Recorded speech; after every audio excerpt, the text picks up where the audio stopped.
So what does the Proverbs 31 woman wear? Well, we get a sense from this chapter that the most important thing that she wears is her identity.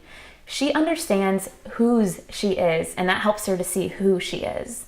This topic of identity is so important to me because I really struggled with seeing myself as God sees me, and I still think that's a daily struggle because we live in a world that's constantly trying to tell us that our identity is found in things like our job, our degrees, who we're dating or who we're married to, our physical beauty, even what kind of car we drive.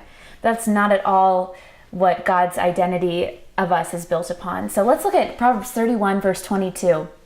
It says that the Proverbs 31 woman is clothed in fine linen and purple.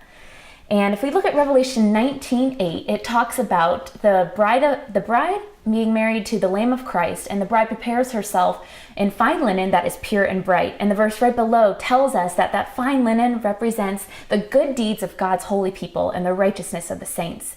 So when the Proverbs 31 woman wears righteousness, she wears an identity that understands that she is righteous, not because of her own actions and what she's done, but because of what Christ has done for her. The second thing that the Proverbs 31 woman wears is purple. And we know that throughout the Bible, purple represents royalty. Jesus himself wore purple in Mark chapter 15. When the soldiers were leading him up to be crucified, they clothed him in a robe that was purple. So wearing the identity of royalty means for the Proverbs 31 woman that she embraces what Peter tells us in 1 Peter 2 verse 9, that because we are a royal priesthood, we are set apart, we are God's own chosen people, that we are vessels of light to this world, and we are not defined by the identity of the world, but rather we are a beacon of light to it.